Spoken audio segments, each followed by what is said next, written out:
Hi, good evening. Welcome Wednesday night in Marina Del Rey. It's the Bob and Rob Show coming back at you. Dr. Robert Watkins IV and Dr. Robert Watkins III. We're orthopedic spine surgeons. We're here in Marina Del Rey in Los Angeles. We take care of a lot of athletes and everyday people with spine issues, back and neck pain. And so our topic today is on opioids, narcotics, Percocet, morphine, the pain relievers, and addiction and issues that come along with it, but also just dealing with it. How do you deal with pain? How do you treat your pain? When are narcotics and opioids appropriate to be used, and when can they be destructive? We obviously know, you've heard all the stories in the news. You probably have friends, family, even yourself, who have dealt with pain and dealt with narcotics at some point. It's a huge issue in our society. And we're going to talk a little bit about what has happened, what we have seen, how this has come about in America, and also how we experience it day to day, trying to take care of patients and try and help them get off narcotics, but also how we use them, because they are effective when you need them. So first we'll start with, I'm going to give an introduction as to what are the state of affairs in America, how do we get to this point, especially as it relates to orthopedic and back pain, but even just narcotics. And then my dad will give some reflections on treating patients, what he has seen day to day, taking care of people and doing research on the topic. And then together we'll come up with some strategies as to what do we do, what's our plan, and how do we handle this from a management perspective. So first of all, I think one of the most staggering facts is that 80% of the narcotic usage worldwide occurs in America. So of all the narcotics, or the opioids in the world, 80% are used in America, consumed in America. I mean, that's a staggering number when less than 5% of the world's population is in America, but 80% of the narcotics. And that's just right there is a staggering number. So why is that? How did that come to be? What is wrong with us Americans? Why are the opioids so huge in our lifestyle and the way we take care of ourselves? So I can tell you there's a couple factors just from an experience going into that. One is patient expectations is one factor that, especially living in Los Angeles, nobody wants to be in pain. We all have active lives. We work out. We have jobs. We take care of our family. You're in pain. You want to get out of pain and get back to your life. And if that means you take some opioid or narcotic to take some of the edge off, to be able to sleep at night, to be able to wake up the next day and go to your job, well, a lot of people are willing to do that because they've got a life to live and they don't want to be held back. And that's one of the great things I love about Americans and Los Angelenos in general, is that we want to get back to our life and get to it. And we're not willing to accept being in a state of limitation. And so if that means narcotics, sometimes that plays a role. People's expectations of getting back to their life. And that fits in a bit as to how the doctor treats people. And I trained in England for a year. I also worked a bit for a couple weeks in France, Germany, and Switzerland. So I got a pretty decent experience over in Europe where the narcotic use is dramatically less. And I think there's a couple factors. One of them is patients over in Europe, in my experience, they pretty much just did whatever the doctor told them. The doctor walks in the room, he's the professor, he looks at, and I've mainly worked at the national health systems, so more of the government-controlled socialized medicine, which is what most of it is in Europe, but not so much the small private clinics. And so what I saw is, basically the patient comes in, the doctor summarizes everything, figures out what it is, tells the patient what the treatment is, the patient says, good, thank you. Maybe they ask one question, and the doctor answers one question, but they accept whatever it is, and they walk out of the room, and there is no real discussion and back and forth. Well, here in Los Angeles, my patients probably ask between 20 and 30 questions, which I love it. I want people to be informed. But they're not willing to just accept us saying, well, you're in pain, you'll be okay, suck it up and move on. They want, what are you going to do to get me out of my pain? And it's a small factor, but part of it is that this patient satisfaction is big in America. We get Yelp scores. You don't go to a restaurant that has 2 out of 5 scores. Well, you don't go to a doctor if they got 2 out of 5. How do you, if you don't give patients something, well, they're going to be unhappy. So this patient satisfaction is part of just being a doctor in LA and maybe being an American, is that we want to make people happy. We don't like people leaving in pain, and so you want to give them something to help them, and they're suffering. We have probably 50 people a day who come into this office, and they're all suffering in pain. We want to help them, so if you can give them some pain medication to help them even temporarily, you're inclined to do that.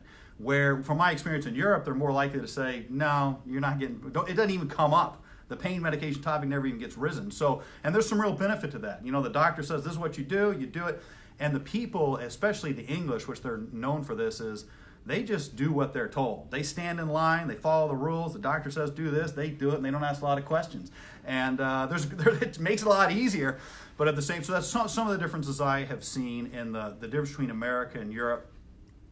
Another big one was in 2001 is the Joint Commission, which is JCAHO, which certifies hospitals and medical practices and residency programs and everything else, basically came out with pain is the new fifth vital sign. You know, heart rate, blood pressure, respirations. Well, pain is just as important as your vitals, as your heart beating, because they basically said that doctors were under-treating pain in America. There was a lot of patients suffering.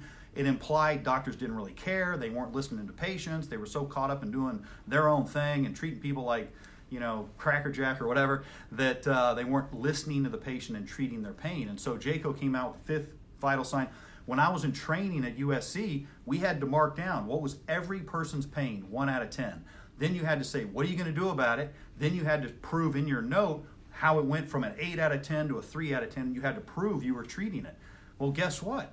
You're a busy doctor. You've got 50, 60 patients you're taking care of. What's the easiest, fastest way to help somebody's pain score goes down? Give them pain medication. And so that was part of it. I'm not like blaming the Joint Commission, but that was definitely a factor. That changed while I was in training, that pain was a big deal. You better treat that pain or you're going to get dinged on it. And in that relation, Purdue Drug Company, and I don't want to get accused of slander or anything like that because I don't know exactly all the facts, but yeah, you want to use their name. It's written. This is published data, and in fact, I'm going to put a link to an article that the American Academy of Orthopedic Surgeons made me read as part of a recertification that named Purdue in the article, whatever that's worth, because they made Percocet, and everybody knows Percocet. Percocet was big. When Percocet came out, it was supposed to be better and more tolerable and less risk for addiction. There was at least some word on the streets and maybe put out there by the company or by doctors as well that said there was only a 1% risk of addiction with Percocet, with some of the original data put out there that, hey, it's safe to use. And so anyway, well, there's been a lawsuit. This is public information. There's a lawsuit. Look up the LA Times. There's a lawsuit that Purdue is being sued over their marketing of Percocet and how it led to more widespread use. And so that was another big factor. Obviously, money drives a lot of things. Somebody has a new drug. I mean, and it's not always bad. You know, somebody comes up with a new medication like Lyrica. You see it all over the news and all over the TV. Well, they want to make their money back, and it also helps a lot of people. But that was a big part. The marketing of Percocet, as well as the JCAHO guidelines, the national government saying you got to control people's pain better, or otherwise your hospital will get dinged and not certified. This is a big punishment if you don't do that. Was some of the big factors. And then another mild point in orthopedics was some data that came out that showed anti-inflammatories may decrease bone healing and fracture healing. So there's some rat models. There was a couple studies that showed that, not really strong data, but as an orthopedic surgeon, you fix somebody's bones, you want it to heal. And if an anti-inflammatory decreased inflammation, decreased bone healing, we thought about that when I was in training. And so you may try Tylenol or a narcotic for a short period of time to avoid the anti-inflammatories. Yeah. My training was a little different in that I was very fortunate to have been exposed to research and physicians dealing with pain and spinal problems. From John Webb, Jeremy Fairbank, other people that developed functional scores of activity and related to medication, using psychological testing to better understand the effects of spinal pain on people's personalities.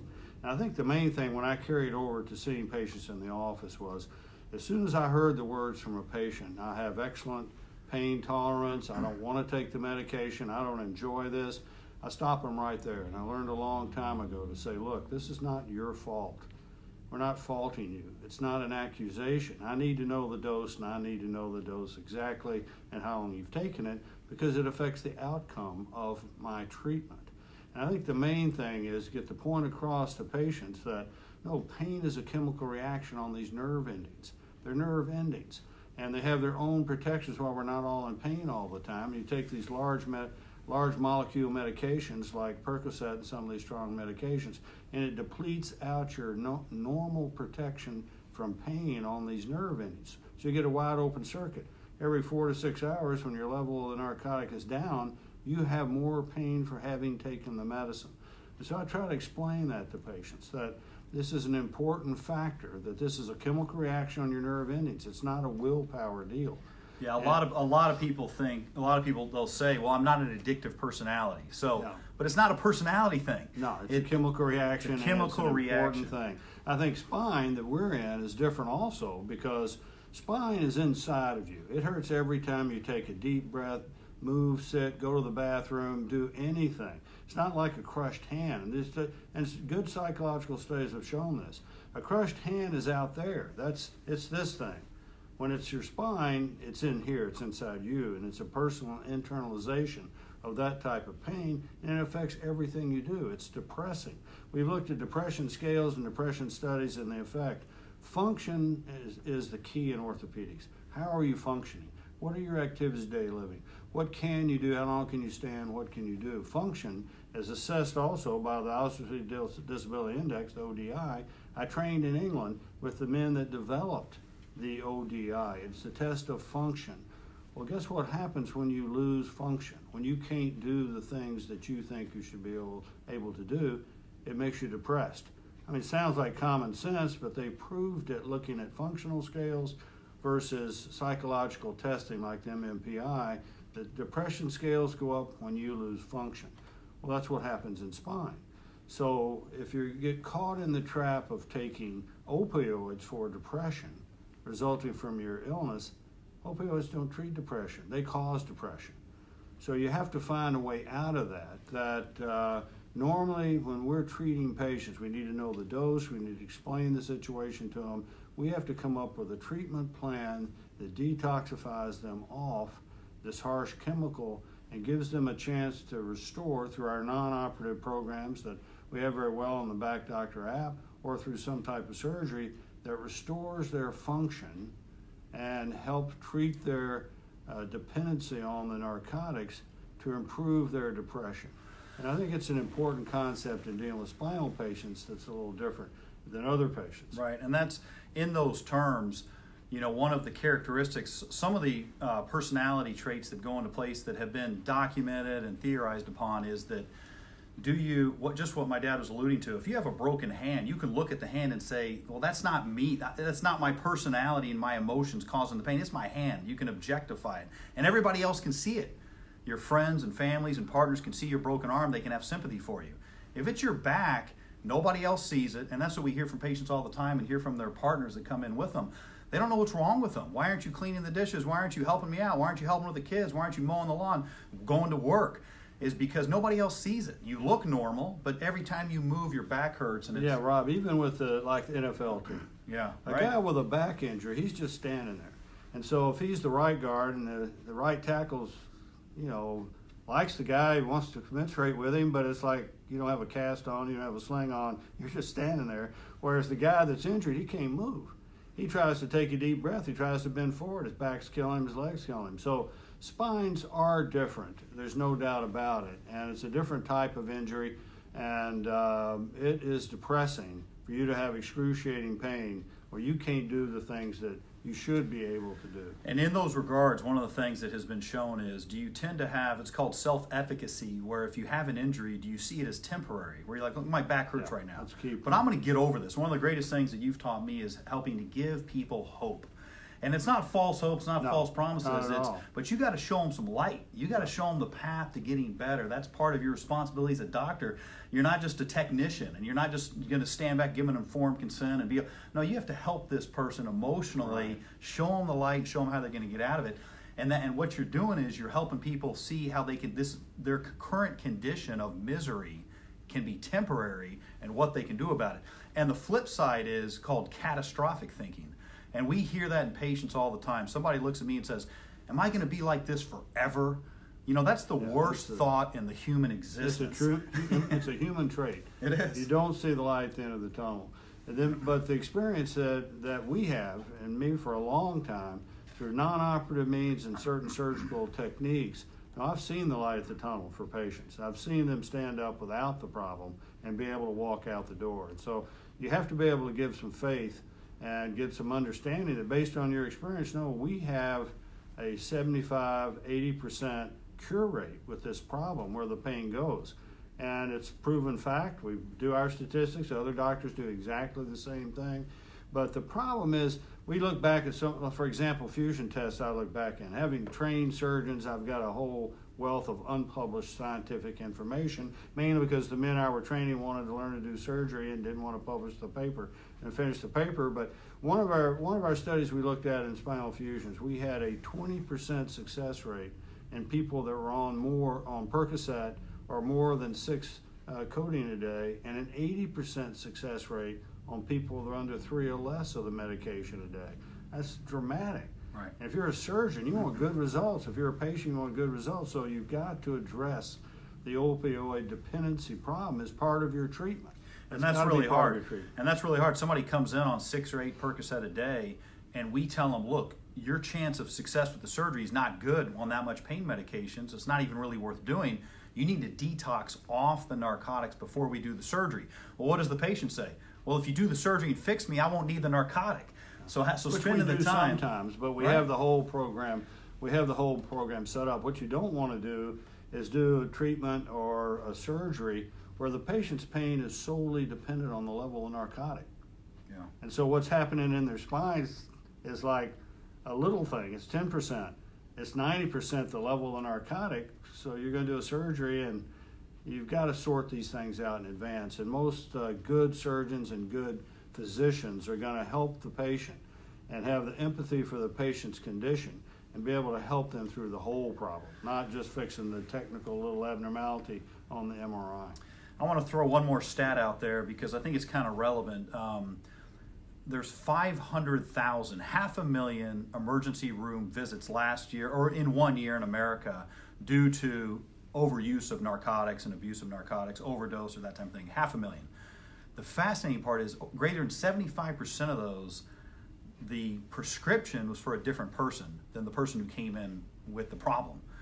And I think that's a relevant fact because, one, it kind of shows you, and in our practice, I think this is true. We see people in pain, it's a big deal, they take some degree of narcotics, but we don't get a lot of drug-seeking patients.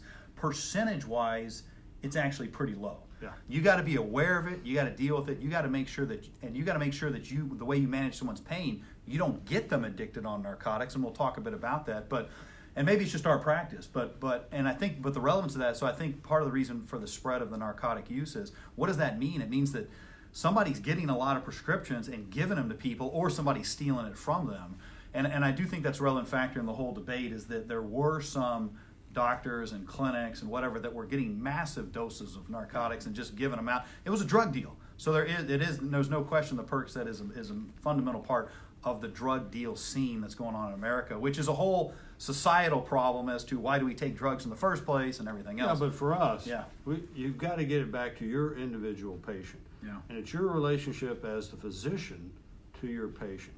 And you've got to be able to address these things and provide relief from this horrible situation that some people are in, where the pain's just absolutely excruciating. And the medication is the only thing that helps. And you have to provide light at the end of the tunnel and find a way out of that. And I've had one paper that, I've looked at this thing a long time, that said if you have a successful back fusion, for example, it cures depression. Well, all the American journals went, yeah, sure, another surgeon trying to get 2 more surgery. Right. And so, our technique and the statistics were not great, but I got it published by a friend of mine in the Russian Journal of Orthopedics. But it just makes sense, right? If you have an excruciating pain that's affected everything in your life for a long time, yeah, it's devastating. And the way out has to be a combination of good non-operative, well thought out non-operative and operative treatments for the patient.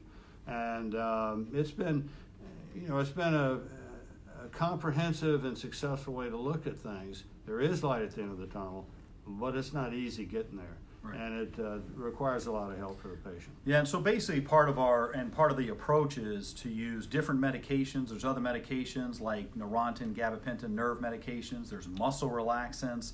There's anti-inflammatories. There's steroids like prednisone that you can use on short-term bases. So you can use different medications, and narcotic medication is totally appropriate after surgery. You break your arm or you have back surgery or any type of surgery, It works. That's what it's made for. It gets rid of that pain. It allows you to stand up and mobilize and walk and move for the first couple days and not be bedridden and get pneumonia and get blood clots. So it serves its purpose. You just have to have a plan. You got to let people know, this is our plan, this is what we're going to do, this is when we're going to use it, this is when we're going to get you off it. And in those regards, here's another stat for you that I thought was interesting. If somebody takes opioids for greater than 12 weeks, greater than 3 months, there's a 50% chance they'll still be taking opioids at 5 years. That's staggering. It's a stat. I mean, it's one of those things. And what's so the obvious answer is, well, don't give anybody for narcotics for more than 12 weeks. But there's a little bit of confounding factors, is that whoever takes narcotics for more than 12 weeks is more likely to have a significant problem that requires it, which is why they may be still taking it at 5 years, because their whole back is crooked, they're falling apart, and surgery can't help. So there's a little bit of factors in there. But at the same time, it's a good number. You know, we work in black and white sometimes. You got to remember one number. 12 weeks is the number. If you ever need pain medication, you have surgery, you have some back problem, you have a back fusion, 12 weeks is a good goal where you should be off the narcotics by 12 weeks most of the time. I'd probably say 80. For spinal surgery. For spinal surgery. That's our area. That's what we do. Spinal fusion, a single level back fusion. Yeah. I would say 50% of my patients are pretty much off the narcotics at 2 weeks. Yeah. You know, And looking at this thing about the medication, the NSAIDs, the surgeon has to have an armamentarium of medications other than opioids to provide relief for their patient. And they've got to have a series. I'm not worried about NSAIDs. Fusion technique is so much more critical than the dose of anti-inflammatory after surgery. So there are a lot of factors in that. There are plenty of medications that surgeons and physicians can use instead of opioids to provide the patient some relief.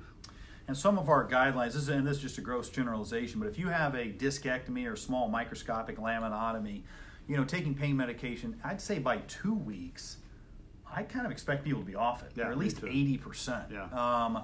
6 weeks would be just about the max, where you really can move on to something else. That's when you're looking back at something wrong here. Right, yeah, exactly. Getting another MRI or getting something for somebody that's having not inappropriate, but inordinate amount of pain after surgery. Yeah. We go back and look, was our surgery successful and has there been a complication? And then for a fusion, 12 weeks is pretty much the guideline. Mm-hmm. And then as far as getting off the medication, you know, one of the worst things is people stop cold turkey and then they have all this pain and they go back on it and it's this roller coaster up and down. It's one of the keys is to wean off. And so if somebody's really taking narcotic medication for a decent period of time, say they're taking 6 Percocet a day, I tell them to stop 1 a week for the next 6 weeks, take 5 a day next week, 4 a day, and be off it in 6 weeks and just stick to the program. And my prescription, I write it on the script.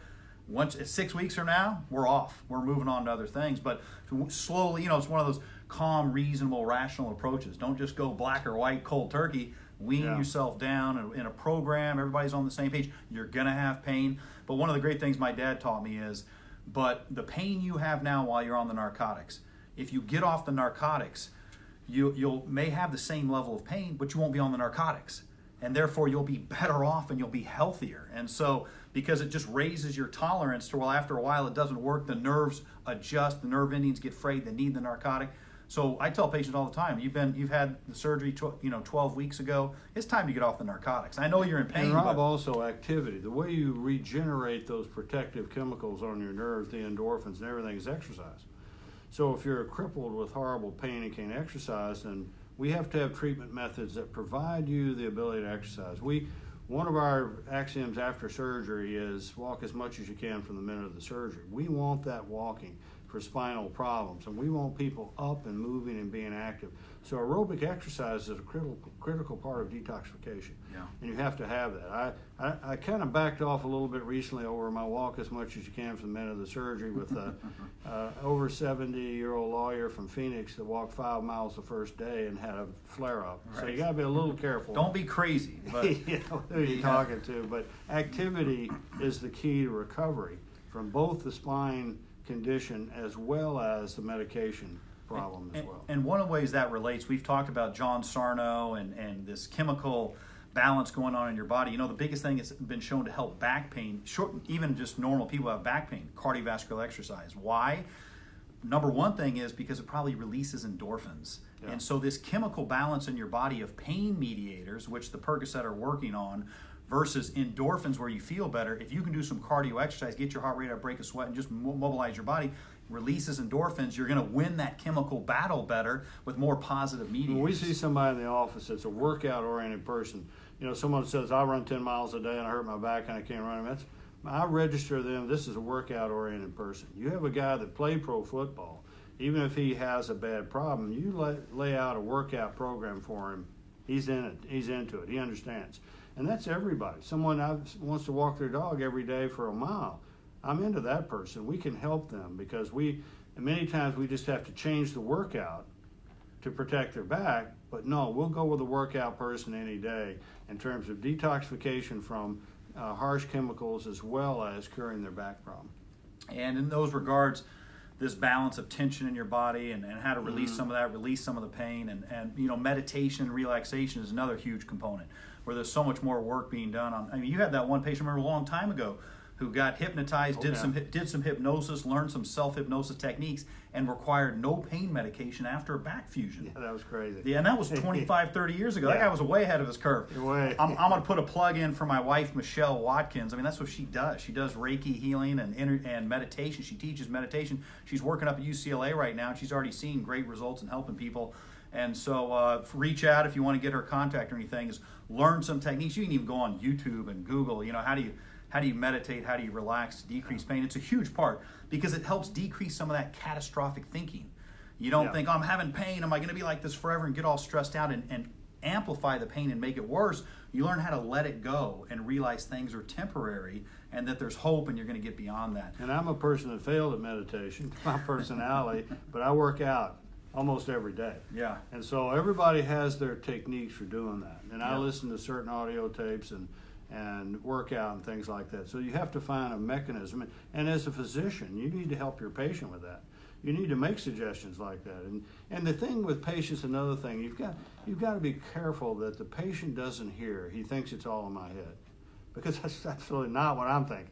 It's not what Robert's thinking. It's not what a good physician's thinking. So you don't want your patient, as soon as you see that happening, wait, stop. That's not what I'm saying. What I'm telling you is your chemical nerve endings are out of whack, other things are out of whack, or you're suffering from depression due to taking this medication, and we're going to help you with that. But it's not that, you're defective in this regard. Yeah. And I'm going to mention two other sources that we have. Michael Schwader is a pain management doctor here in Marina Del Rey who detoxes people off narcotics. That's a tough business because insurance companies don't pay for it anymore. You used to be able to do it as an inpatient. Now, insurance companies don't pay for that. Medicare, nobody does. And so it's really hard because, quite frankly, doctors don't get paid enough. And this is a labor-intensive, emotional experience with a lot of medications. You got to know this person and know what's going to work for them. Like you said, he works out. I like to meditate. You got to figure it out. What is best for this person? And the medications, is it a nerve? Is it a muscle relaxant? There's so many different people. And Schwader's great. He's here in the Marina. And another great referral here in LA is David Schechter, who's a protege of John Sarno, who was the famous guy from New York that started the mind-body connection pain. He's right in Culver City, and he helps people with alternative means to get off narcotics and to treat their pain non-operatively and very functional. So if we can help, we'll give you their information too.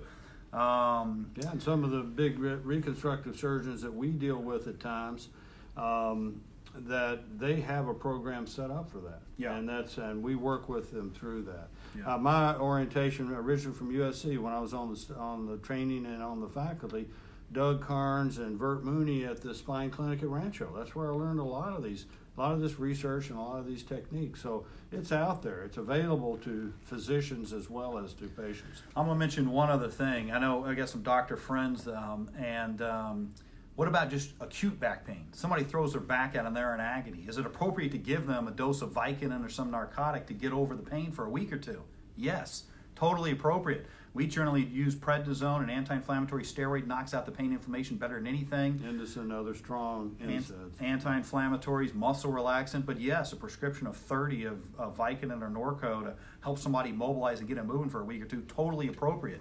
But after 6 weeks, you got to start getting off it. By 12 weeks, that's the magic number. Get off. That's really what we're shooting for, to get off it. So in summary, Basically, it's a huge problem, obviously, in America. Back pain is massive. And having a plan of how you're going to treat somebody appropriately, treat their pain, get them back to their life, but at the same time help prevent them from getting addicted, their nerve endings getting addicted to the narcotic and needing it, is a fundamental part of treating back pain. The plan basically comes into its function and restoration, get them moving again, get them hope, show them a plan, lay out the plan, do this. Here's our app, get to level 1, you can do this, get to level 2, you can do this. These are the medications we're going to use, alternative medications, and it's labor intensive. You got to try a medication. If it doesn't work, try a different one. Every medication has some side effect that may affect that person. You got to manage it. But come up with a plan and help this person, give them the light at the end of the tunnel, and show them the path of how they're going to get there. Yeah, that's exactly right. It's comprehensive care. You know, a lot of surgeons, it's typical, you get locked into disc herniation about. Now, if you're the patient's physician, whether you're a spinal surgeon or anything else, you need to provide comprehensive care. So thank you very much. If we can help in any way, contact WatkinsSpine.com is our webpage. Our podcast, Dr. Robert Watkins. We got every topic you can imagine, every surgery we do, how to avoid surgery, neck pain, back pain, anything you can imagine. Just click of a button, you can listen to it all. And our app is the Back Doctor app. Everything we recommend is on the app. So thanks for joining us. You guys have a good night. Thank you very much. Bye.